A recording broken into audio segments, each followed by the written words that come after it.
Hello and welcome friends, मैं हूं आप सभी की होस्ट और दोस्त जूही राय। ले आई हूं आप सभी का फेवरेट शो। और आज के इस फेवरेट शो में हम बात करने वाले हैं सीरियल या मोलकी की, जिसके करंट ट्रैक में आप देख पा रहे हैं पूर्वी और ध्वनि के बीच की कंफ्यूजन चल रही है। दरअसल शो के बीते एपिसोड में आपने देखा कि कैसे दक्ष और उनकी बहन चांदनी के साथ वीरेंद्र बैठे होते हैं टेबल पर, जहां पर दक्ष वीरेंद्र के प्यार और उनके इम्पोर्टेंट पर्सन्स के बारे में बात करते हैं। लेकिन तभी दक्ष वहां से चले जाते हैं और दक्ष के फोन पर ध्वनि का कॉल आता है।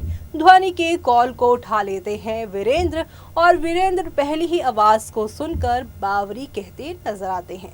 अब ये ध्वनि कौन है, इसका पता लगाने की कोशिश वीरेंद्र करने वाले हैं। और वीरेंद्र जब इस कोशिश के दौर से गुजरेंगे तब उन्हें क्या क्या यहाँ पे हर्डल्स मिलने वाले हैं और कैसे उन्हें मालूम चलेगा कि ध्वनि ही उनकी अपनी असली पूर्वी है, देखिए हमारी इस खास रिपोर्ट में। तो आप सभी को अब शो में देखने को मिल रहा है हौले हौले आहिस्ता आहिस्ता करके चीजें यहाँ पर नेक्स्ट लेवल पर जाने वाली हैं और ये सब आप सभी को देखना शो में बिल्कुल भी मिस नहीं करना चाहिए, क्योंकि अब मोलकी में आप सभी देखने वाले हैं कि किस तरह से आगे यहाँ पर वीरेंद्र और पूर्वी का आमना सामना होगा। वीरेंद्र और पूर्वी का आमना सामना होगा तो शो की कहानी और भी इंटरेस्टिंग हो जाएगी, जहाँ अपनी पूर्वी को 6 महीने के बाद जिंदा अपनी आंखों के सामने देखने के बाद पूरी तरह से अपने होश गवा बैठेंगे यहाँ वीरेंद्र और उन्हें पकड़कर सभी के सामने ही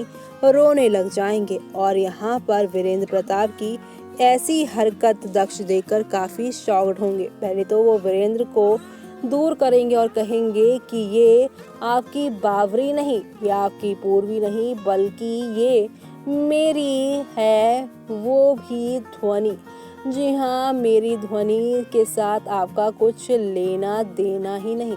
वीरेंद्र यहाँ पर ये बात मानने को होंगे ही नहीं तैयार और कहेंगे कि 6 महीने पहले मेरी पत्नी पूर्वी मुझे छोड़कर चली गई थी। मेरी बावरी ने मुझसे सारे रिश्ते तोड़ लिए थे और उसके बाद यहाँ पर उसकी सिर्फ और सिर्फ मौत की खबरें सामने आई थी। लेकिन ऐसा हुआ नहीं था। मैं जानता था कि मेरी पूर्वी जिंदा है और जहाँ भी है अच्छी है। लेकिन बावरी तू मुझे पहचान क्यों नहीं रही है। एक तरफ जहाँ पे दक्ष पूर्वी को ध्वनि बताकर पूर्वी को वीरेंद्र से दूर करेगा, तो वहीं वीरेंद्र पूर्वी को पूर्वी कहकर उसके और नजदीक जाएगा। और इन सब बातों के बीच में पूर्वी वीरेंद्र को देखकर काफी शॉक्ड हो जाएगी, काफी घबरा जाएगी कि आखिर ये शख्स कौन है जिसको वो पहचान नहीं पा रही। लेकिन वो शख्स उसे इतने कॉन्फिडेंटली यहाँ पहचान रहा है, उसे गले लगा रहा है, हो ना हो उसका कि कोई अपना उससे मिलता जुलता होगा। लेकिन अब यहाँ पर आप सभी की जो पूर्वी हैं दिन रात यहाँ पर आप सभी के वीरेंद्र की बातों को सोचने वाली हैं और इसी सोचने के चलते आप सभी देखने वाले हैं किस तरह से यहाँ पर जो पूर्वी हैं उनकी याददाश्त वापस लौटेगी। और इस याददाश्त लौटने के बाद शो की कहानी में एक दो नहीं बल्कि नेक्स्ट लेवल अप वाला ड्रामा देखने को मिलेगा।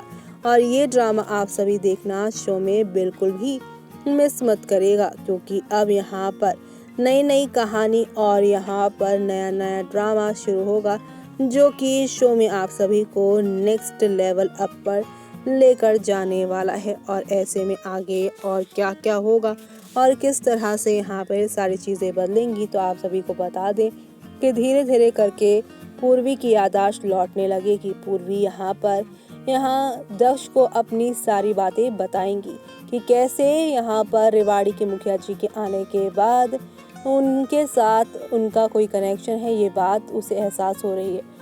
अब पूर्वी के मुंह से ऐसी बातें सुनकर दक्ष घबरा जाएंगे कि उसकी ध्वनि उससे दूर हो जाएगी और वो कहेगा कि ऐसा कुछ नहीं है, वो तो झूठ बोल रहा था।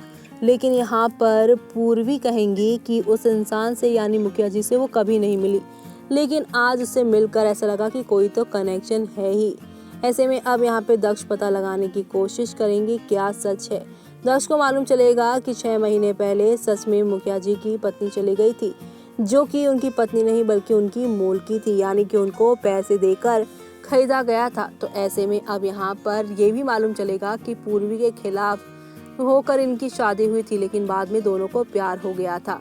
अब इसी बात को जस्टिफाई करते हुए दक्ष नजर आएंगे उनके सामने और कहेंगे कि पूर्वी हो तुम, मुझे मालूम चल गया, लेकिन तुम मुखिया जी के साथ किसी भी तरह से जुड़ नहीं सकती हो, क्योंकि मुखिया जी ने तुम्हें खरीदा था, तुम्हारे खिलाफ जाके तुम्हारी शादी हुई थी और अब तुम उससे प्यार करती हो और तुम मुखिया जी के पास नहीं जा सकती हो। वीरेंद्र के पास जाने की बात करेगी पूर्वी, लेकिन यहाँ वीरेंद्र से दूर रहने को यहाँ पर दक्ष उसे कहेगा और कहेगा कि मोलकी वाली शादी जो है वो लीगल भी नहीं होती, तुम्हें पूर्वी जेल हो जाएगी और मैं तुमसे प्यार करता हूँ ना, हम दोनों की जोड़ी सही लगती है, उस मुखी के साथ तुम्हारा क्या लेना देना, वो कहाँ बूढ़ा और तुम कहाँ इतनी सुंदर सी, और मैं तुम्हें किसी और को नहीं देख पाऊंगा।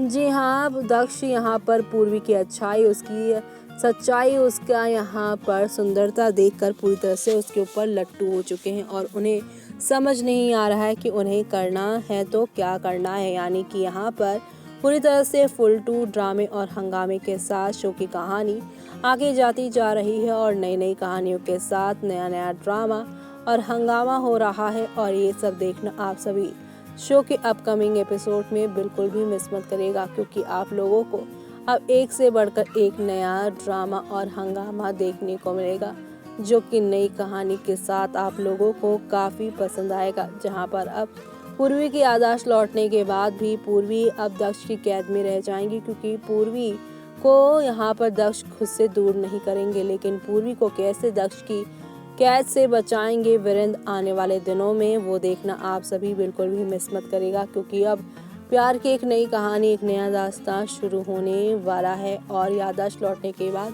शो में काफ़ी कुछ बदल जाने वाला है। तो देखा आपने कि पूर्वी और ध्वनि वाला ड्रामा कितना ज़्यादा ज़ोरों शोरों से होने वाला है। बर्थडे पार्टी वाला ही सीन फिलहाल अभी तक दिखाया जा रहा था, लेकिन अब वीरेंद्र अपनी पूर्वी को दक्ष से छीनते हुए आगे आने वाले टाइम पे दिखने वाले हैं। आप देखेंगे रेवाड़ी से जूही, मानस और साथ ही साथ यहाँ पर सुधा और वीर भी पहुँचने वाले हैं पूर्वी को अपने साथ हवेली में लेकर आने के लिए। उनकी खोई हुई याददाश्त को वापस लौटाने के लिए वो ये सारा खेल खेलेंगे, लेकिन क्या होगा दक्ष का, जो कि हमेशा अपने ही बारे में सोचते हैं, वो सब देखना शो के आगे आने वाले एपिसोड में यहाँ पर खास ही नहीं बल्कि सुपर डुपर एक्साइटेड होगा, और ये सब देखना आप लोग बिल्कुल भी मिस मत करेगा। तब तक के लिए मुझे यानी कि जूही को दीजिए इजाज़त। Bye bye, take care.